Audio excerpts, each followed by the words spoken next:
Today, we are going to discuss some extremely controversial topics.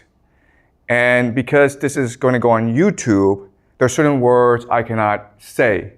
So just to warn you, I will write down these words, but I will not say them, because if I do say them, then I will get censored on YouTube.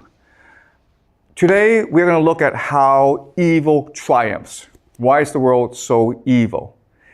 And there's going to be a lot of extremely disturbing topics we're going to discuss. But you're mature, and it's important that we discuss these topics in order to understand how the world works. So let's just start. And we will do a lot of speculation and theorizing in this class. So do not take this as gospel. Do not believe this is the truth. The entire point of this class is to help you develop the theories and the ideas to better understand the world. These are tools. Okay, this is not truth. These are tools. All right. So the first question I have for you is, what is happening in Israel? Right now, as you know, Israel is besieging, bombarding Gaza. You might have seen the videos on social media. It is disturbing. It is terrible what is happening. The word that is happening, the word that we use for what is happening in Gaza is this word. You are not allowed to say this word on YouTube, but that is the intention. What I will argue, though, is that the truth is far more disturbing than this. What is really happening in Gaza is a ritual sacrifice. And this happens quite often in human history. If you go back and you look at the real history of humanity, this happens quite often. Some of the most famous examples are the Aztecs. We've dug up temples of the Aztecs, and inside the temples are thousands and thousands of human skulls. So before they went to war, they practiced human sacrifice. They would commit mass murder of their enemies in public. So the Aztecs were really famous for this. The Phoenicians, specifically the Carthaginians. We will discuss them later this semester, but the Phoenicians were also famous for a particular type of sacrifice, which is child sacrifice.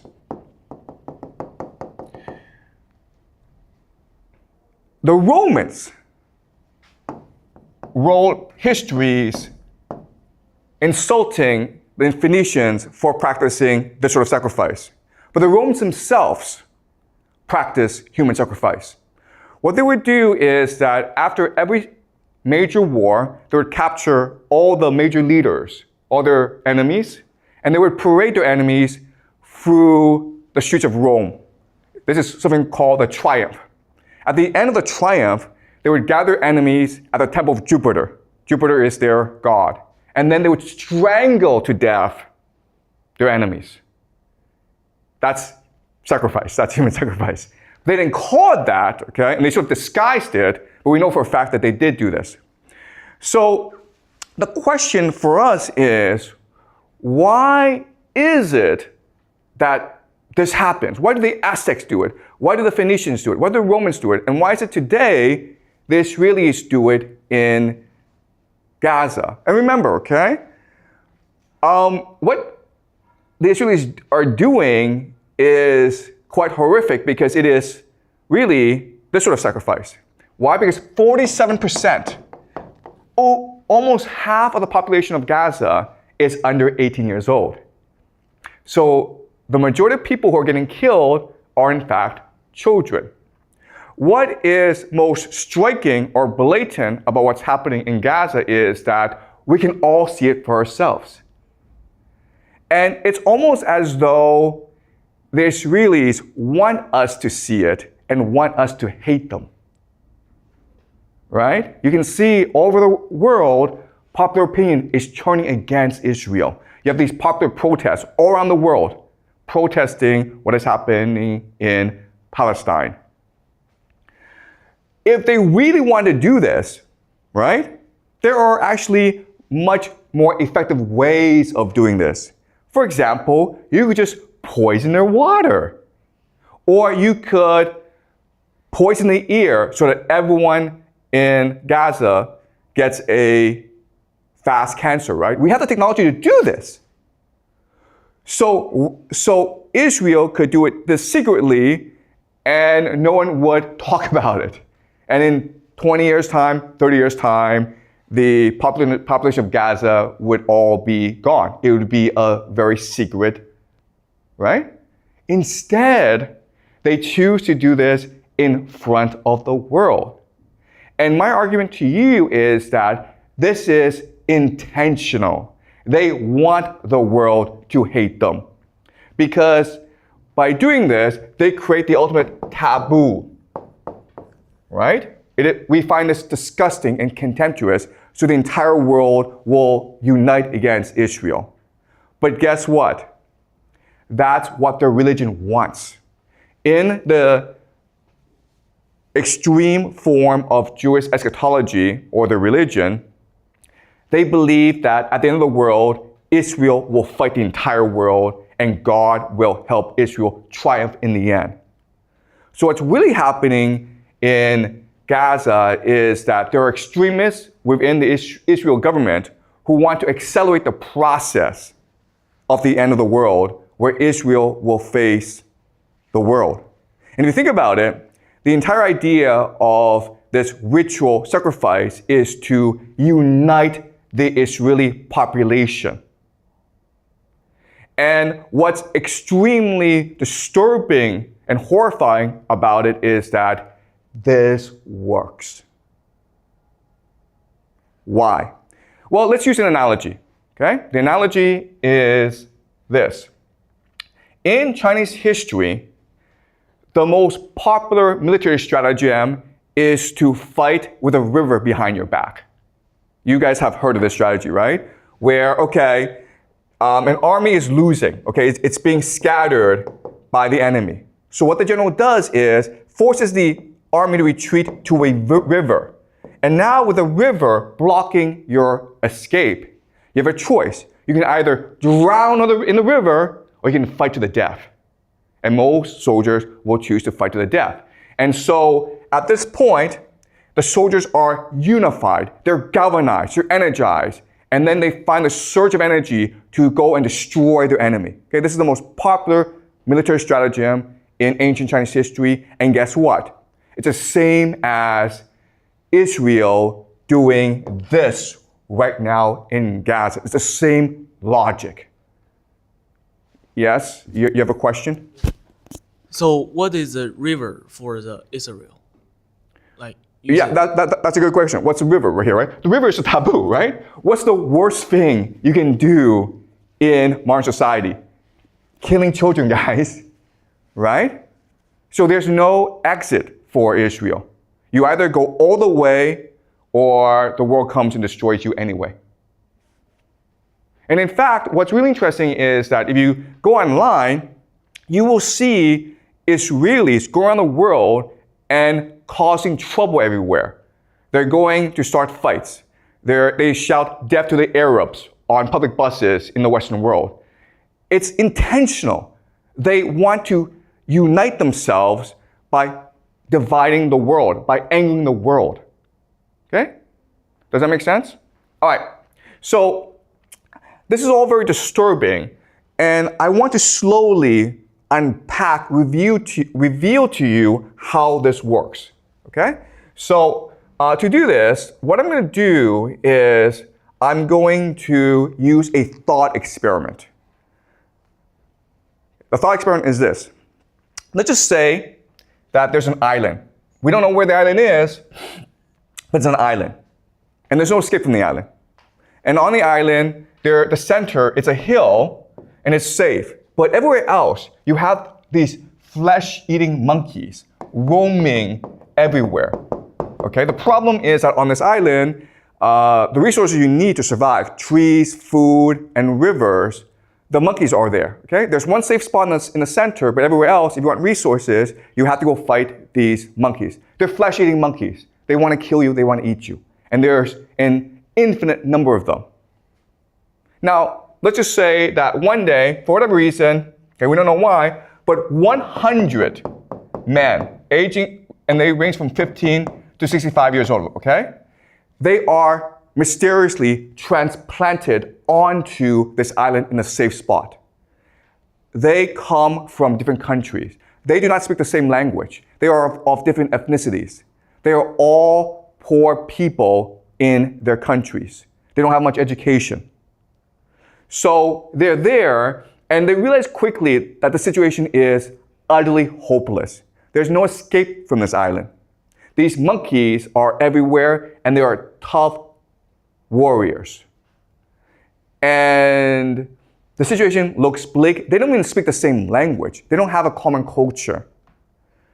So at this point, you would imagine that they would feel hopeless and just lie down and die. But in reality, what happens is the opposite. What happens is that in this hopeless situation, they find a drive, a purpose, a spirit to fight for each other. And what will happen really quickly, okay, and this is really interesting, is the first thing that they will do is they will develop a common language. They don't speak the same language. Some speak Chinese, some speak English, some speak Spanish, some speak Russian, doesn't matter. They will very quickly develop a common language. And then what they will do is, with this common language, they will start to tell each other stories of where they come from. And then these stories will become a common myth, a founding myth of why they're here. And they come to believe that God has chosen them to save the world, and that's why they're here. Then what they will do is, with this new religion, they will start to develop rituals to reinforce this religion. These rituals include sex. Okay? So these men will have sex. And the reason why is to create intimacy and bonding among them. And there'll be a lot of religious rituals as well. Another thing that they will do is pick a leader. There's 100 of them. They need a leader to organize them. And so we can imagine that during the leadership election, everyone gets up to speak. Now, the man who's 65, he is wise. He has experience. He has strategies. So he delivers a very powerful speech, inspiring everyone and telling people how they can survive against the flesh-eating monkeys. Okay, so he's really smart. Then suddenly you have a man up here who's 15 years old, or 16, or 17, okay? He is not articulate. He has no ideas. What he does is this. He stands in front of everyone, and he's bold, and he's brave, and he looks at everyone without saying a word. He shows them his hand, okay? He shows them his hand. Then from his pocket, he takes out a knife, okay? And then he cuts off his hand in front of everyone. And he does not cry. He just looks at everyone as though nothing happened. Let me ask you this question. Who does everyone pick to be their leader? The second person, obviously, right? The man who has shown sacrifice and commitment and devotion to everyone else. The old man has ideas, and he will become the advisor to the leader, but the leader is the man who is most willing to die for everyone else. And so in this situation, the bravest among them will come and emerge as the leader. And as such, what will happen is that these people, these men, will become extremely inspired and devoted. Even though they are weak, they will learn to become strong. Even though they are poor and uneducated, they will learn to be wise and clever and strategic. They will radically transform themselves. And ultimately, what will happen is the idea of cohesion. Cohesion like brothers. Cohesion like a family. They will understand each other, even though they're from different cultures, even though they have different backgrounds. They will understand each other better than they understand their own children and their own wives. And this cohesion will lead to something called synchronicity. Synchronicity. Synchronicity is when people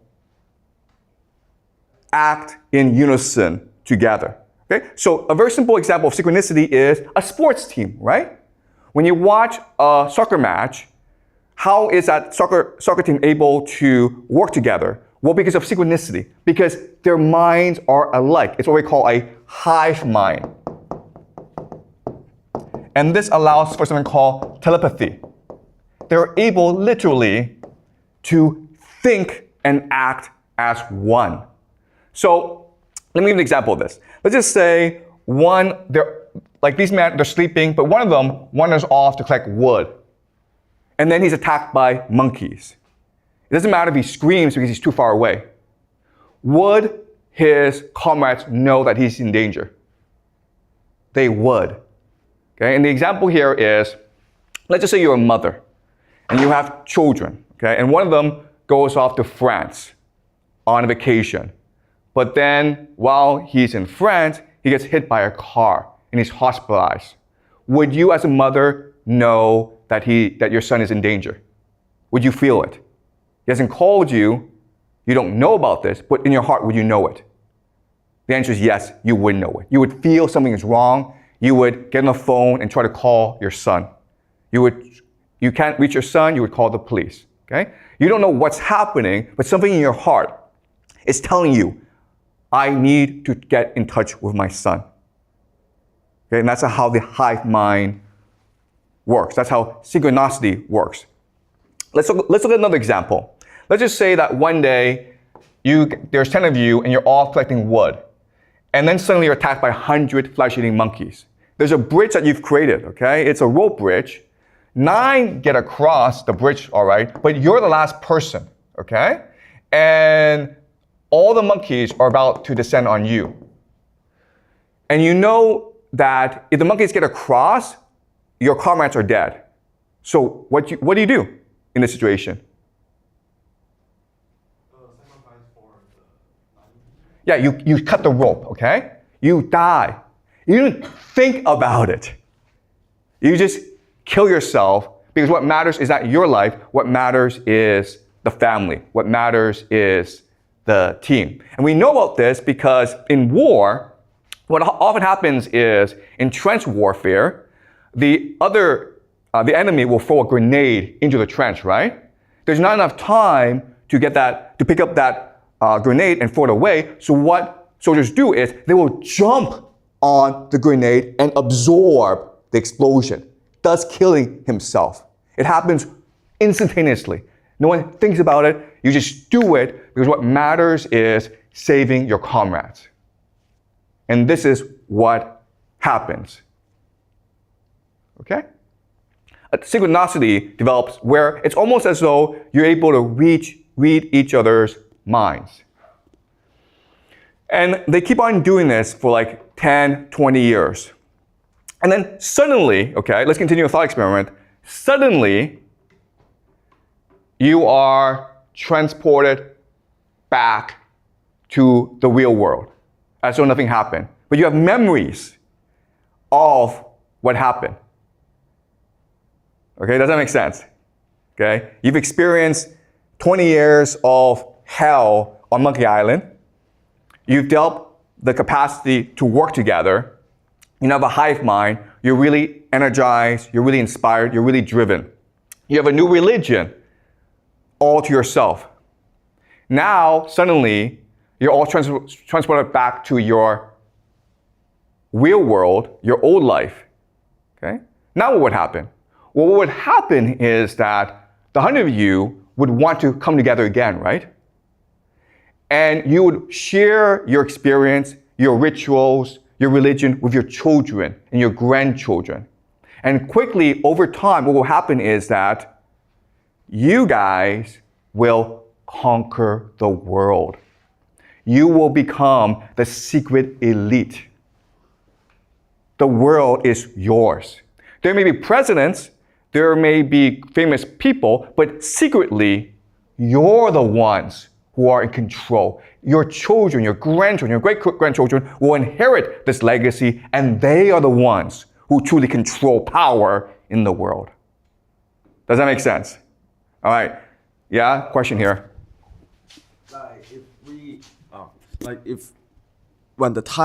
If this person really transferred back to the reality, what if that time already have a leader that like you're just a peasant, but not a leader? Okay, yeah, that's a good question. I've already told you this, okay? On the surface, there are leaders, but the real power are you guys, okay? And I'll explain why, all right? Now, what's also interesting is that while you're on this island, you will develop certain rituals that are very strange, but are important if you want to maintain unity, okay? So for example, one strange ritual is the funeral ritual. The funeral ritual. The idea here is that when someone sacrifices himself, you have a huge funeral to celebrate that person. And this may involve you cutting that person into different pieces and eating that person. Okay? But you will develop really strange rituals. Okay, does that make sense? Okay, so I'm going to answer your question.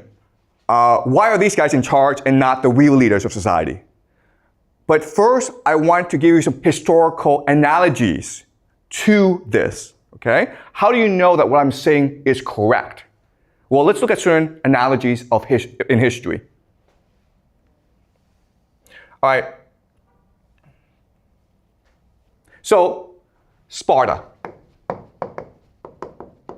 Sparta is one of the most famous military societies in world history. Sparta is a city-state in ancient Greece. And you may have heard of Sparta. A movie about Sparta was made called 300. I'm not sure if you guys have seen the movie 300. But 300 is really about 300 Spartan soldiers who are fighting millions, not millions, but hundreds of thousands of Persian soldiers. Persia is invading mainland Greece.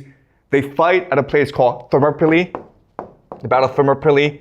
And this is the pass into mainland Greece. The Greeks have to hold this position if they are to prevent the invasion. Okay? 300 Spartan soldiers, backed by thousands of other Greek soldiers, make a last stand in this pass. They are overwhelmed by the Persian invasion, and rather than run, like most people, the 300 soldiers make a final stand. Their leader is Leonidas, and he tells them, we will fight to the death. They all fight to the death, and they're all massacred. And the Persians take Leonidas' head, cut it off, and put it on a pike to warn the Greeks, we are merciless.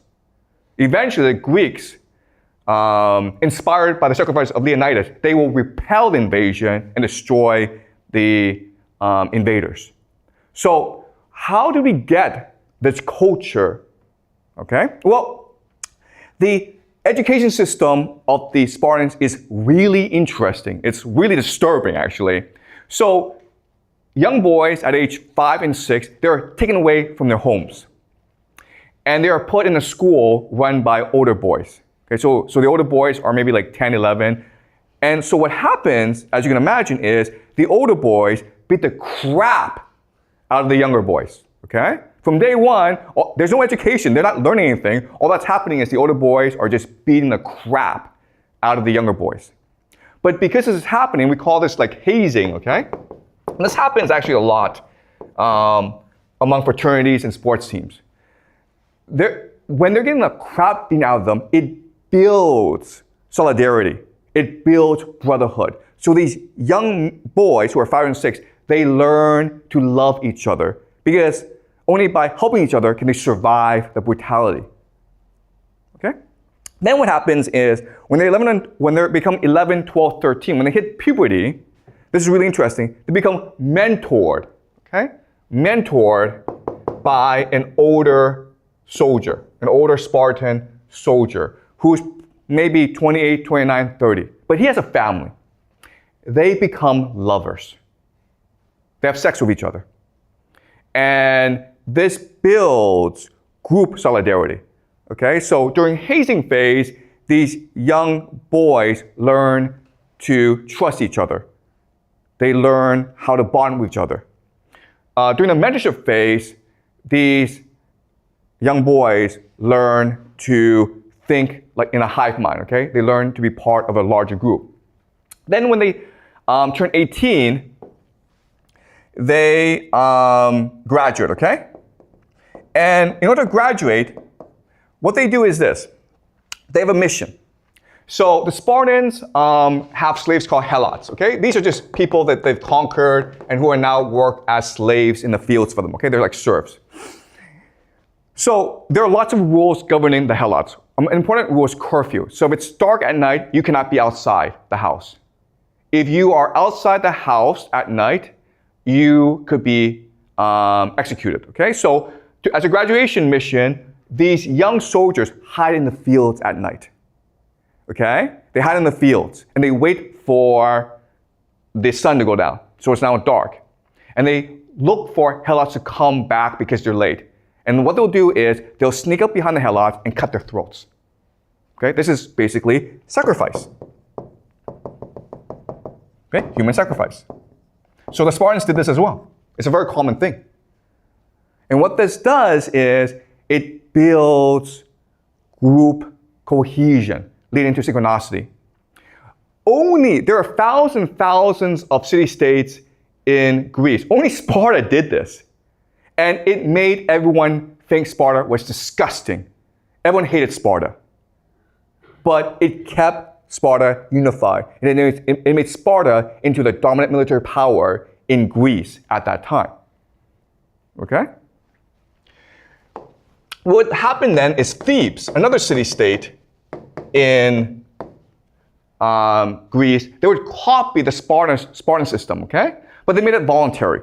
So in Sparta, you have to be an elite to be part of the system. But in Thebes, anyone could join the system, okay? And they call the system the sacred band.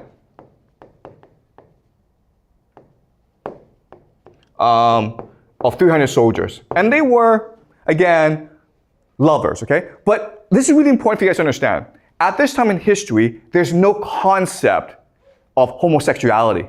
It was perfectly permissible. No one cared if you had sex with men or animals or whatever, okay? It was not a big deal. This comes much later in modern times. Back then, homosexuality was not considered a concept. Okay, if you're out in the field, if you're out at war for like years and years and there's no woman around, you're gonna have sex with other men. It's a very natural thing to do. Okay, it doesn't mean you're homosexual, okay? So the sacred band of Thebes became the dominant military power after Sparta, okay? It's called the sacred band. And they were like the vanguard, they were the spearhead. They would be the first in battle. And they were so ferocious that their enemies would run away, okay?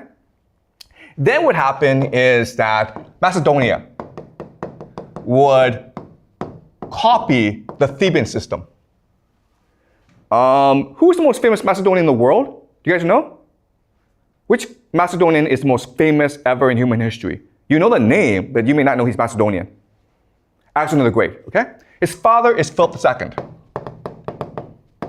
Philip II is the one who actually built the greatest army in the world, the Macedonian army. And it was Alexander the Great, his son, who would take this army and conquer Persia. Okay, we'll learn this later on. But Philip II learned all this from Thebes. And at first, Macedonia and Thebes were allies, but Philip II was very ambitious. So then he wanted to conquer all of mainland Greece. And in 338 BCE, at the Battle of Trachonia, Macedonia fought against the combined might of Thebes and Athens.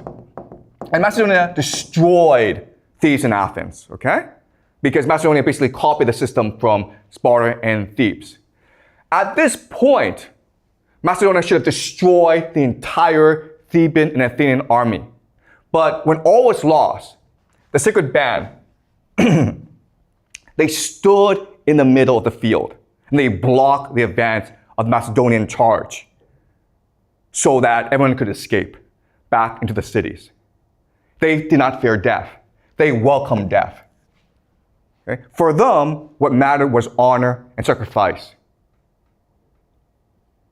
And that's how you create the greatest army in the world.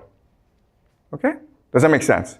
So these historical analogies give credence to our thought experiment. Okay, now we're going to look at a question, which is, okay, why does the system work? Okay, so let's do game theory. Game theory. Game theory is just a study of how to win games, okay? It's a very general thing. So let's do a thought experiment and just say there's about 1 million people in the world, okay? There's 1 million people in the world, and they're all trying to win the game against each other, but only one can win. Well, according to game theory, the best way to win a game is by, does anyone know? Cheating, okay? Cheating. If you follow the rules, you will never win the game, you have to cheat. And in this game, the best way to win is by coordinating with other people, right? Because everyone's playing by himself. So if you can work with other people, then that gives you a huge advantage over everyone else, right? The problem with this is the moment that people start coordinating, it forces an arms race of coordination. So maybe these few are working together. These 4 now are forced to work together, which now forces these 5 to work together. Okay? So, if you are the first to work together, you get screwed in the process. So, if you cheat, you have to cheat secretly. Okay? You have to coordinate without people knowing you're actually coordinating together. You have to conspire secretly. Okay? And there are different ways to collaborate secretly. Okay? So, let's look at examples. So, family is one example, right? Of coordination, synchronicity. Another example is religion. If you have a leader, right? If you have a similar race, ethnicity, you have a similar language. Okay, so these are examples of how you get people to coordinate together. The problem is that these are all obvious to people, which forces them to do the same thing. Okay? But there's a strategy that you can use that allows you to coordinate secretly and defeat all your enemies. And this strategy is called transgression.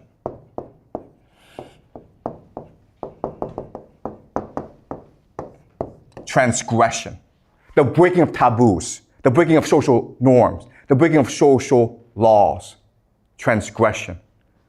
Okay, so let's study this concept.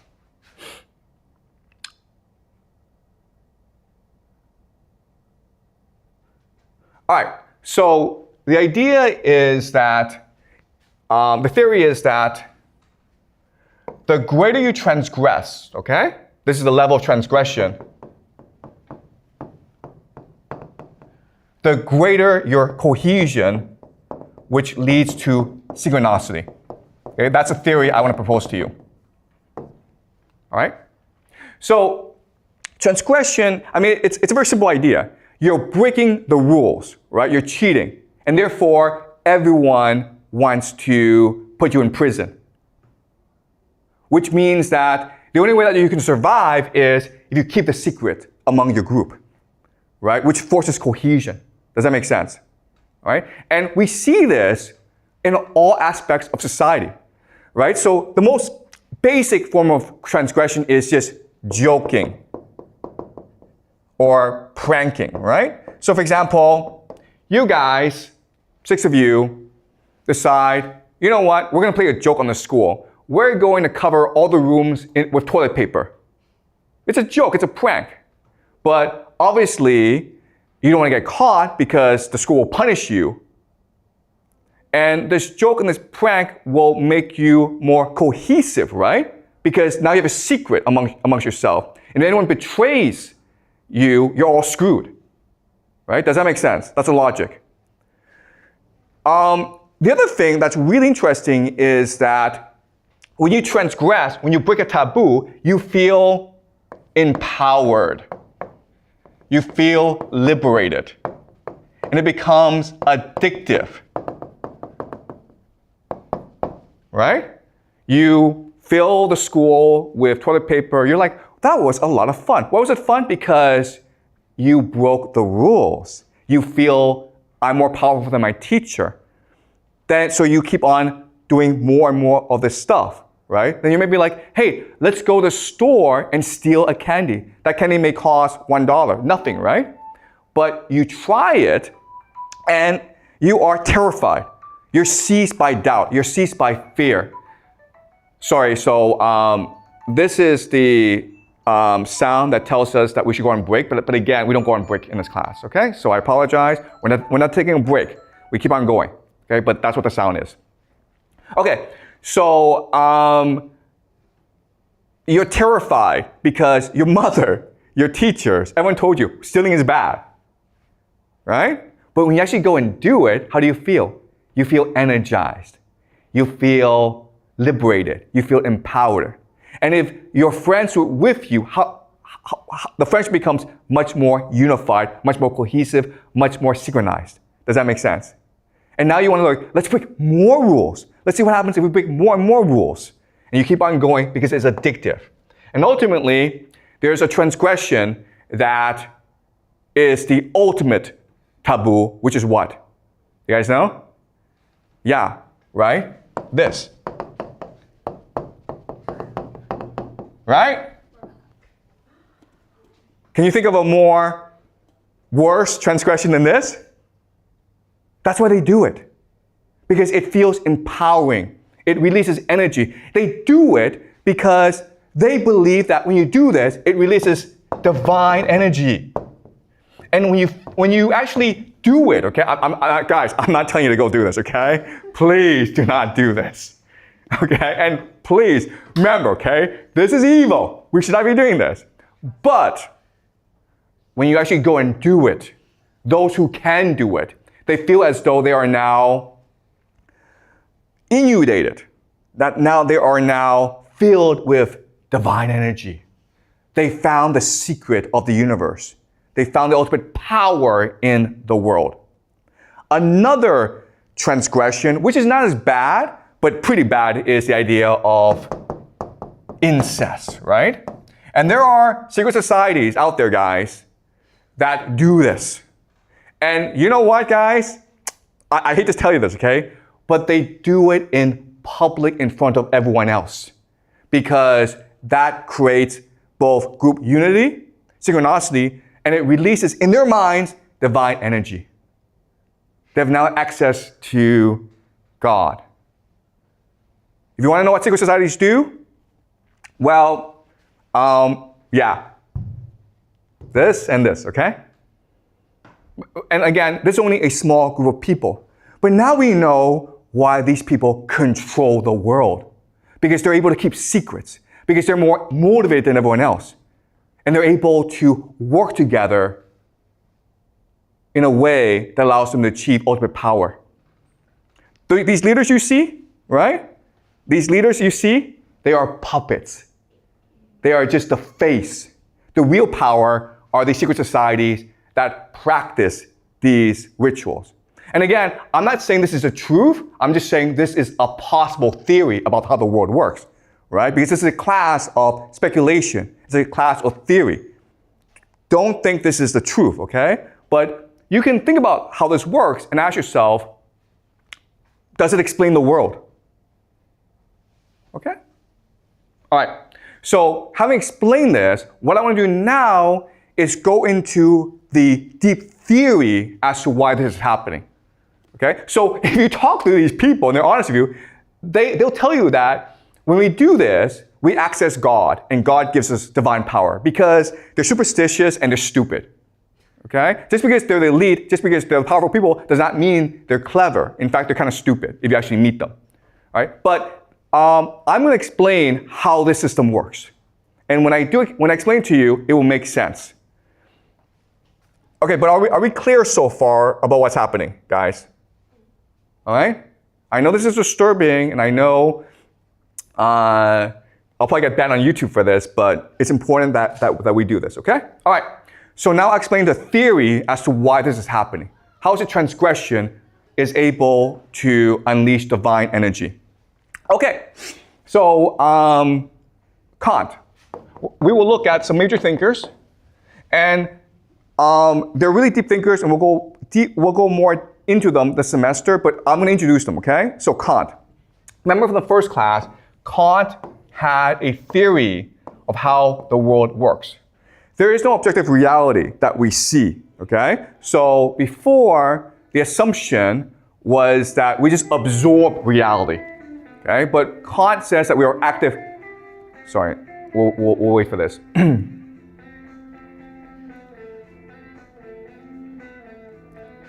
So Kant says that we are active participants in reality. How? Well, because our brains are filters. We add space and time to reality. Space and time does not exist outside of us, okay? So the objective reality is called noumena, okay? The things in themselves. Do not worry about these names, but this is the objective reality. What happens is that for our filters, we interact with the noumena, and that creates something called the phenomena. The things that we see, the phenomena, okay? And that's the world we know. The noumena we can never ever know. That's the theory of Kant, okay? And this has been confirmed by neuroscience. So this is basically the most accurate model of the world that we have. The problem, though, is that Kant's conception of the world creates three questions, okay? The first question is, what is the noumena? Kant says we can never know it, but we still want to know it, okay? That's the first question. Second question then is, who gave us these filters, right? Where do our filters come from? How do our minds work, and who created our minds in the first place? That's the second question.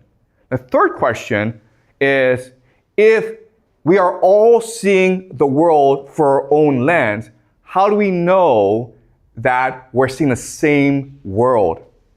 How do our perception of the world align together? Okay? So Kant creates these problems. Hegel, who comes after Kant, Friedrich Hegel, by the way, he proposes a solution to these three problems. And what he says is this, and this is really important for us to understand, is the noumena is the Geist. The Geist is hard to translate. We usually translate it to mean spirit. Okay, so what Hegel is saying is that the spirit world is what creates the material world.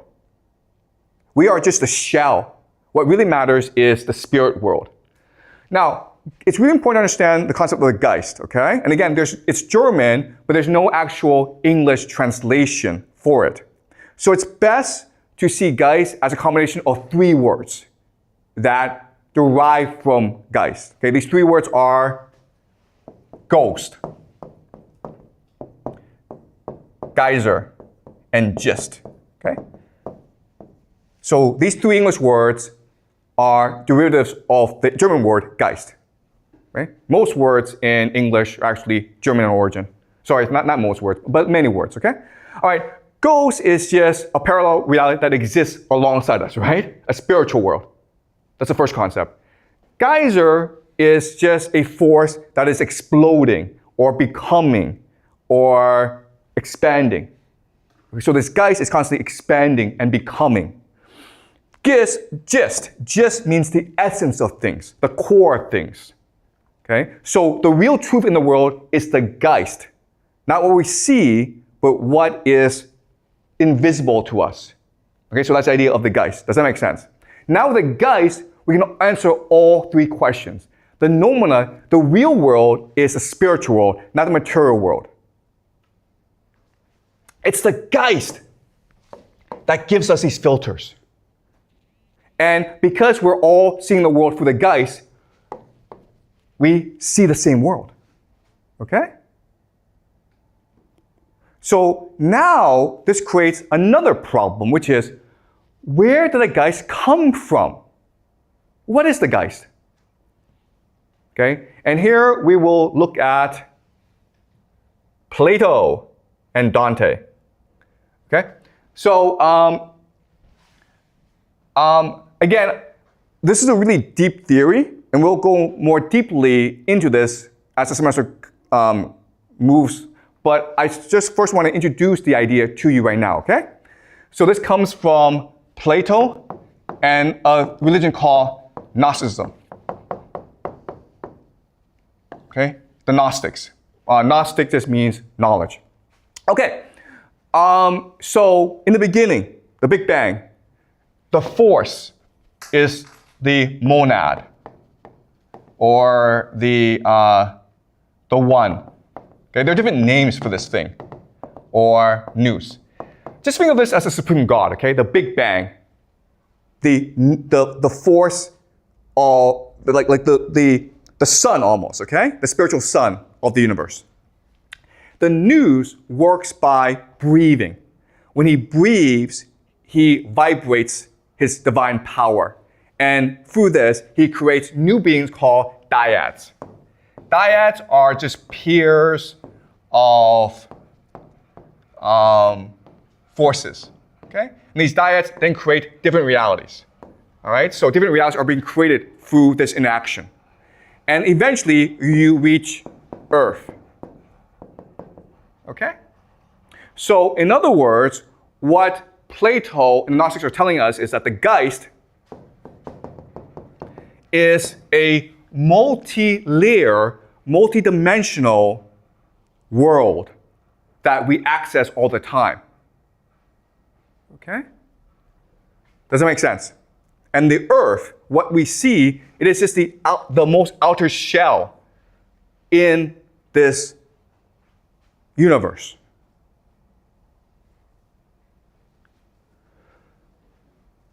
Is this clear to you guys? All right. So now the question then is, what is the purpose of life in the world? And what Plato says is that the purpose of life in this world is to return to the monad. Okay? And guess what, guys? This is actually the framework for a lot of religions, including Hinduism, right? And Buddhism. This is what the Hindus and the Buddhists believe as well.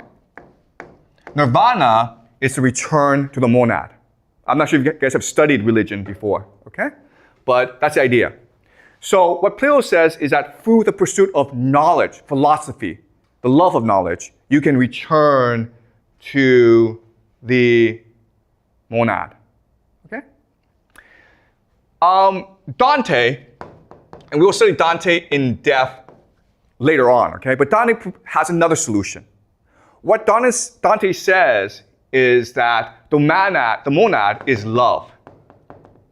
Okay? And the monad, because he creates things, his divine spark emanates throughout the universe.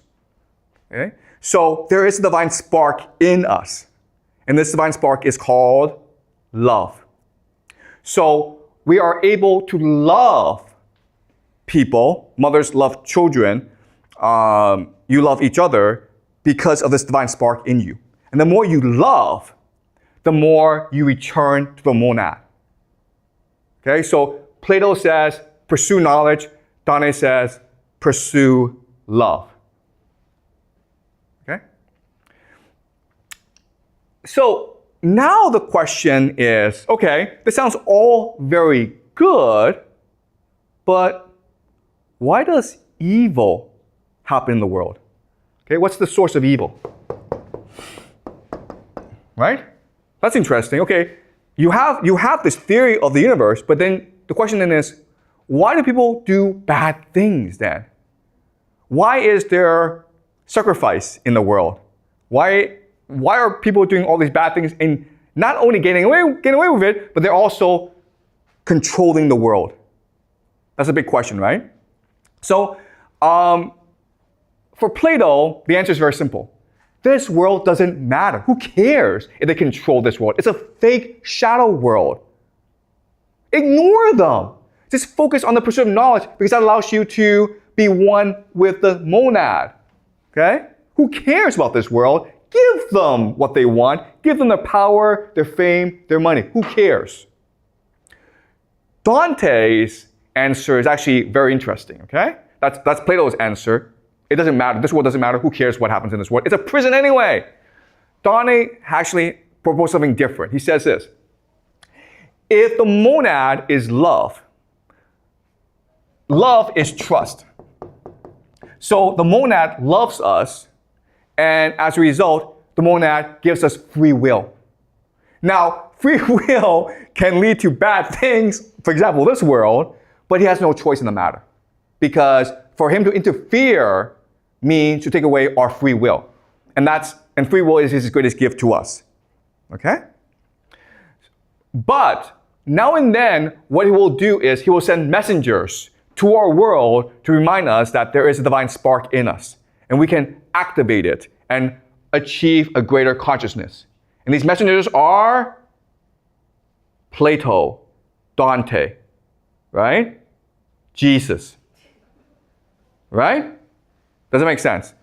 So now and then the monad will send through the Geist, okay? The monad will implant ideas in these people who will then tell us the truth. But it's our choice whether or not to believe it because the monad has given us free will. All right, so for Plato, what's important is the pursuit of knowledge. For Dante, what matters is the pursuit of love, to love each other unconditionally. Okay? And that's what they tell us. What the system also tells us is that the powerful want to deny this system, right? Because if they control Earth, the fake world, they want to make it as real as possible. Does that make sense? That's the source of their power. The belief that the only thing that matters is the material world, the prison that we live in. And that's why we have science, right? Science is negation of the spiritual world and the validation of the material world. If you cannot see it, it must be fake, right? Okay? So that's how power works. Now, transgression works in this model because transgression allows the powerful to align to a certain part of this universe, okay? Because in this universe, there are evil forces as well. Does that make sense? So for example, the metaphor is, think of the internet, right? Well, there are millions and millions of websites. And through transgression, by doing the same evil act, what the powerful have done is they've locked onto the same website, right? And because they've locked on the same website, it allows for synchronicity. It allows for them to commit, to think alike and to behave the same way. Okay? All right. So that's the general theory. And again, this is all speculation. I'm not telling you this is true, but I'm giving you a framework to work with to better understand why things happen. We're just speculating. We're using our imagination here, right? I know there's a lot, but Kant, Plato, Hegel, Dante, we will go much more deeper into over the semester. I just introduced these ideas now. Okay, questions, guys? Okay, you had a question from last class, right? Right, so can you ask a question from last class, and I'll answer it first? All right, from last class, you mentioned that the ones that control society are those old pensioners, right? Because they get revenues from the youngers and they control the society. In our society, I do see signs or phenomena that the government are sort of helping the old pensioners by creating more, say, entertainment or facilities that benefit them. So why is that? Is it possible that the government also benefits from old pensioners' actions, or is actually the governments are controlled by old pensioners? Yeah, I mean, we discussed this last class, but it's the pensioners, the old people who control society, control the culture, who control government, right? Because in China, from the first day, you're taught to respect your elders, right? You're taught that elderly people are worth emulating, they're worth studying from. They're what's most precious about our society. So it makes sense that the government would create policies to most benefit the elderly. Okay, that's just the structure of Chinese society. Respect for the elderly. Okay, thank you. Any more questions, guys? Yep. Ember has a question. Okay. So I was just thinking about the model, and I think The monad. This Okay. model that we have on the board. So like you said, the existence of evil is, if you don't mind repeating yourself. Oh, yeah. So what is evil? Yeah. Okay, in the system. Okay, so in this system, what is evil is the denial of the system. Okay? So because the monad is the truth, it's love, right? So the closer you move to the monad, that's what's good. The further you move away from the monad, that's what's evil, right? So at the very end of this model is earth. So the more you embrace the material world, the more you deny the spiritual world, that's what's evil in this model. Okay. So for Plato, what's good is the pursuit of knowledge. And what's evil is the pursuit, the denial of knowledge, which includes, by the way, art, right? Movies. Because movies are just a shadow of the shadow world. If the world we live in is fake, and movies, all they do is depict this fake world, then it makes things worse. Okay? And Dante, whatever allows for more love is good. What allows for less love is bad. Okay. Okay? So just to add on to that, so what if, like we mentioned earlier, sacrifice can be considered as a way to unite people. It creates cohesion. Yeah. And with And cohesion, it unlocks divine energy because you're accessing a part of this model. okay. Yeah. Does that make sense? Yeah. Right? So- and that's why, as they're doing this sacrifice, they are worshiping a certain god. Right? So sacrifice is part of their religion. It's not done independently. They have a religious framework for the sacrifice, and that's why they do it.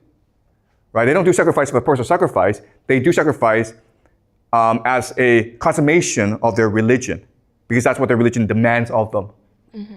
Right? And because so they're worshiping a god, they're sacrificing these people to send to this god.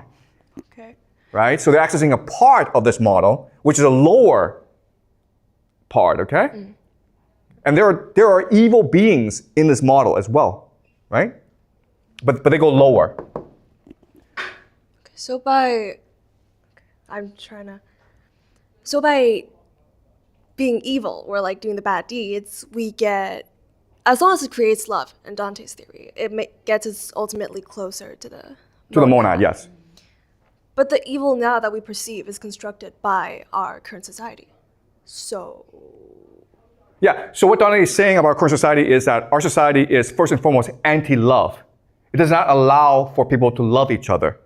So for example, school, right? So without school, your parents would just care about your happiness. But because of school, parents care about your grades and whether or not you get into a elite American college and whether or not you get a good job. And so the parents deny your free will. They deny your agency. And as a result, you don't feel loved. Okay? So that's what Dante would argue. Our society is anti-love because the society is constructed in a way that does not allow for normal human relationships to flourish. Right? In a normal relationship, your parents would just let you do whatever you want. I would think, you know? But because they're like, no. If I let you do whatever you want, you will not do well in school, and you won't be able to get a job, and then you become I don't know, unemployed and a drug addict. Who knows, okay? Right? That's how they think. Does that make sense? Yeah. So the denial of free will is anti-love, and therefore it's evil, and it limits you from getting closer to monad. That's right. Okay, great. Exactly. Thank you. Yep. Just like the what Amber mentions that this world is anti-love, but what is the purpose of like not letting us get closer to the monad? That's a good question, right? Why are they doing this? Because the people in power want to stay in power, right? Because what they're doing, it goes against the monad. But they want to stay in power. So they gain like benefits such as power by disobeying the monad and letting others like disobeying the monad because they can keep their power. Okay, so let us be very clear, okay? This is really important. Different people will interpret this model in a different way, okay? In their conception, the monad's the evil one. Their God's the good one. They're liberating us from the monad by making us more focused on the material world. Okay, does that make sense? But the reality is that they were able to get their power because they had a religion that promoted transgression, which allowed them to coordinate well together. And now that they have this power, they need to rationalize why they have this power, and they need to develop systems to maintain this power. And that's why we have the world we live in today. Does that make sense? Okay? Does that make sense? They're powerful, they want to maintain the power, so they will think of new ideas that allow them to keep this power, even if it means denying the truth, okay? And again, guys, this is a theory. No one knows if this is true or not. I don't know. Okay? But like what you just mentioned, that nomad has two meanings to either. No. The nomad does not have two meanings. It has different names, but one meaning. Okay, this is really important for you to understand. But There are Plato- different names for this, but it is the sun, okay? The divine sun, the source of all life. So Plato defines nomad as knowledge, and Dante defines nomad as love. No. Okay, listen, okay, you have to get this straight, okay? This is everything, okay? Love, knowledge, everything, okay? The question that Plato and Dante are debating is, how do you return to the monad? Okay, so for Plato, it's the pursuit of knowledge that allows you to get closer to the monad. For Dante, it's the pursuit of love. Okay, but this is the one and all, the infinite and the eternal. What Plato would say is that this is the perfect. This is the immutable. It will never change. And it's the eternal. It's always been there and it will always be there. Okay? It's really similar to Buddhism, I think. It is exactly Buddhism. They're like looking at the same thing. It's like more spiritual Yes. aspect of the world and like the ultimate end of things. It's more like abstract concept. It's not something physical that we can interpret as one thing or another. Yes, this is exactly Buddhism and Hinduism, okay? So this is really interesting how different religious traditions working in different localities have the same conception of the world, of the universe. And can we give someone else an opportunity to speak, please? Okay? Can someone else ask question? Like I know you're enthusiastic, but sometimes you want to step back and absorb the idea. Okay? So you've asked a lot of questions, but go home, think about this some more. Okay? Does that make sense? Okay. Does anyone else want to ask questions? Okay, one more question, okay? One. So, like, just to confirm that. Okay. Plato and Dante just like gives us the way to approach nomad, right? Okay. Can you ask the question again? I don't... Like, I want to confirm that Plato or Dante, because Plato said that to learn knowledge, and Dante said to pursue love. So they gives the way to let us approach monad, right? So the monad in the conception of everything is the same, okay? It is a source of everything. Plato and Dante are proposing different ways to become closer to the monad, right? For Plato, it's like spend your entire life learning mathematics, specifically geometry, because he thinks that geometry is really the language of the universe, the secret language of the universe. Dante says, that's too hard, guys. That's not intuitive. Like for Plato's an elitist, right? Plato is like, only if you come to my school and you learn geometry, sacred geometry, will you access heaven. Dante's like, that makes no sense. The monad would not create a system which only the elite, the chosen, could access him. The monad, if he truly loves everyone, will give everyone the capacity to reach him. And that capacity that is accessible to everyone is love, right? Doesn't matter who you are, you can all love. But quite honestly, there are not that many people in the world who can do calculus, right? Right? So Plato's like, you have to do calculus. Plato's like, and Dante's like, that's just ridiculous. That's the most ridiculous thing in the world. Okay? Does that make sense now? Okay. Any more questions, guys? Like, why is that like a lot of other like religions and, you know, Plato or like Dante, they came to the same realization of monad? Like, why is that? Like, it's from different places in the world, different regions, but like, why do they all have kind of the same thing about wisdom or like knowledge in general? Yeah, so that's a really good question. And the answer is the Geist, right? The answer is, where do our thoughts come from? And where do our thoughts go? Do you really think that it's our brain that produces thoughts? Why is it that with the same brain, right? Same neurological structure, but we have different ideas? And why is it that I have so many ideas and others have limited ideas? Well, like biologically, we cannot explain it, okay? We've never explained it. So if you study neuroscience, one thing that they will never ever ask is, where do our thoughts come from? Which is weird because that should be the most basic question, right? That's the first question you ask, but they never ask that. Why? Because they cannot answer it. And the answer, the possibility is that Geist exists, and our ideas come from the Geist. And when we think of ideas, it goes back into the Geist, right? It's a ghost. It is with us and it is not with us. There's just like a big system out there that everything comes from there, so all of the things will go back there eventually. Exactly. And that's why. And that's how we can explain why all these different religions have the same conception of the universe. Because they're getting this conception through inspiration, right? Through communication with the Geist. Right? Does that make sense? Okay?